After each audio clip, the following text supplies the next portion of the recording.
সবাইকে আন্তরিক মোবারকবাদ জানাচ্ছি। কষ্ট করে এখানে আসার জন্য দোয়া কামনা করতেছি। আমাদের যে ভাইয়েরা আসার পথে শহীদ হয়ে গেছেন, আল্লাহ তাআলা আমাদের সবাইকে এই দেশে আল্লাহর দ্বীনকে প্রতিষ্ঠা করার লক্ষ্যে কবুল করে নিন। আল্লাহ তৌফিক ইল্লা বিল্লাহ।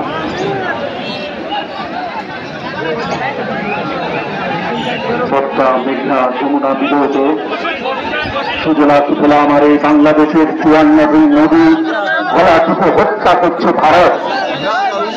সেই ভারত আমাদের দেশের রাজনীতি নিয়ন্ত্রণ করবে, নদী শাসন করবে, সবকিছু নিয়ন্ত্রণ করবে, তার বরদাস্ত করা যায় না।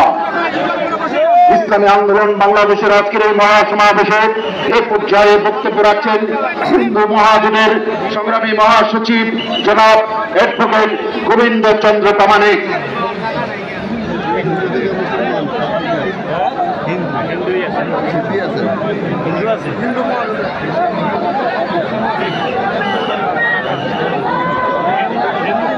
ইসলামী